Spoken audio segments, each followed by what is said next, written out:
Hi everyone, I'm Arun Malve and welcome back to Gudshuis.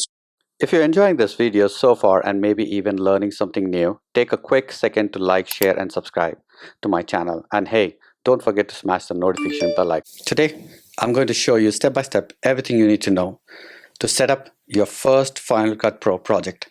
Edit your videos and export it to the world to see. I've broken this video into sections. All you need is a copy of the Final Cut Pro and you're good to go. I've been onto a content creator less than a year and I've used many editors, and Final Cut Pro is one of my favorite. I recommend this software to the beginners and also for every single user who could like to edit their videos and upload it to the YouTube. So let's get started. All you need is the MacBook Pro and the software, which is Final Cut Pro.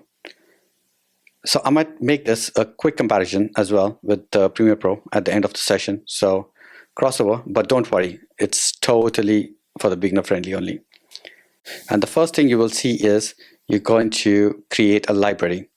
So first click on the file and then new and the library. And the library is a big file and that holds your project, media links and render files. So what you have to do is like create a library with the name, give a name, Proxmox, and once you're done, you can see there are two subfolders which are created like Smart Collections, and one is with the time, with the date. And edit that. I'm going to give a Proxmox as well, Kate, because I'm going to create this project for the Proxmox. So save it, and once it's done, what I'm going to do, the next step is to create a project.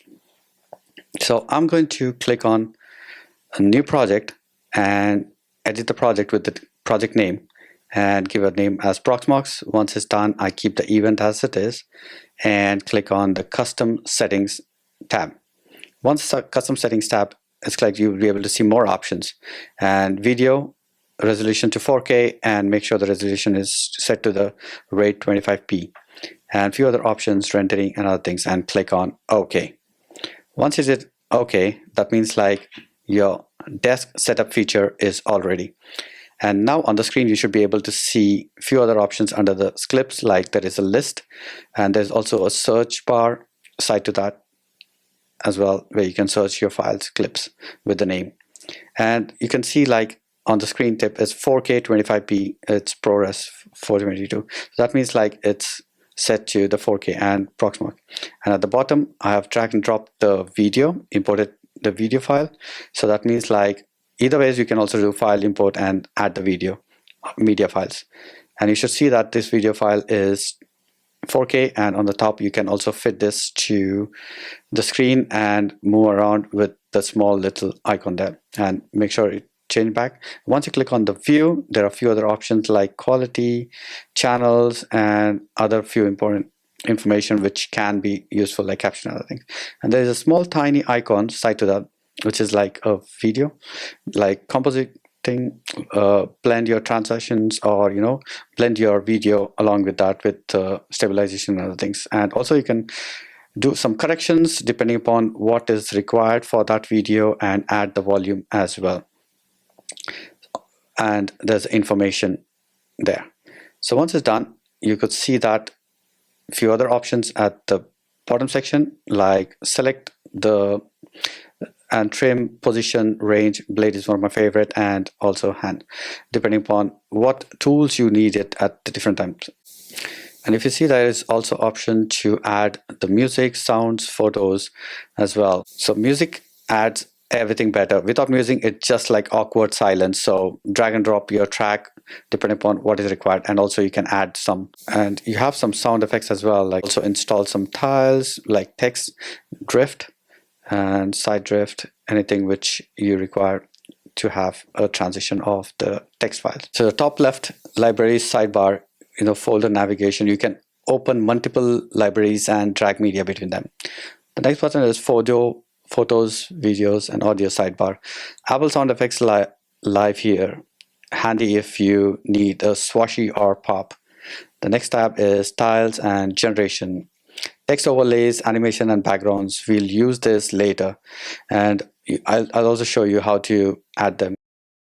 You also have some effects where you can add them effects like sparkle icon and transitions, the triangle icon. So in the effects you have like video effects and also the audio effects at the bottom, and depending upon whichever you could add them or manage them on your video. And side to that, there is the two triangle icon, which lives far right, and it's install transitions. Like transitions, you can add them and make some transition. We'll be using this in our video moving forward. And to add the audio meters, which aren't visible here, so by default we need to go through the window and show in the workspace and audio meters, and this will start to show you at the bottom right corner of the screen. And meters help you avoid the crunchy distortion of the audio itself, so that means like you can adjust them on your way. So let's go ahead and trim blade and input our video, so that we'll drag and drop a new video into the timeline. And let's select and trim the video. Let me just drag it from the right to the left, so that you could be able to see that, which I'm removing some extra pieces of the video. And another way is like you can use a blade, just press B and you should be able to remove that section. And either way is like when you see it on the screen, like you can just select the video from where you want it and drag it till the end, and then drag and drop at the timeline below. And that means like you have another way to edit the video and use it accordingly. It's like in and out of the video and then dragging it into the timeline and then play it in the browser. So that means like the video is all set. And there is another option like which I like to use is the blade. I like to select the file on where I like to cut it, and it's like in, and then it says the out with the blade B, and then select the option A.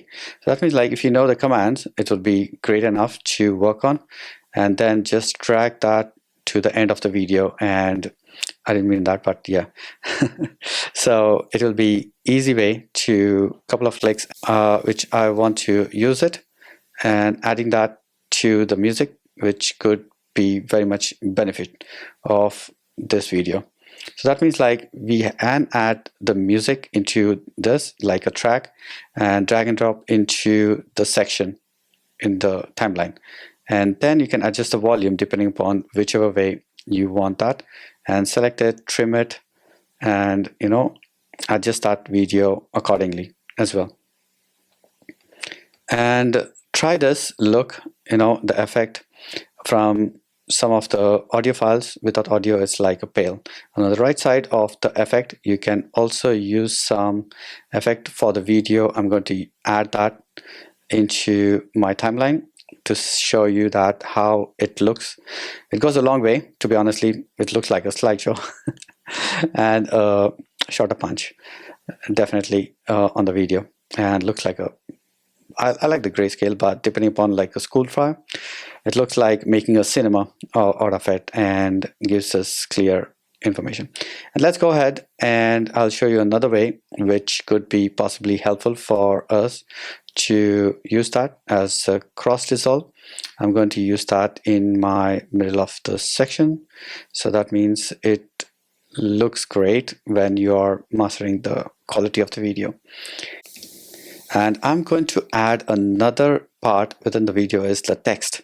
So another good information like where I can add this is the starting of my video. So I'm going to search which will be really suitable for this video. This style subtitle. Now the another one is headline text. I'm just going to drag and drop this and and trim this to 3 seconds, or might be less than that, or 4 seconds. And I'm going to play this and show you how it looks like headline text. It's like exporting the video is the very crucial part. Like you can also add the destination, but I'm going to straight away export it and give it a name, description, and creator. I'll change it to gudshuis.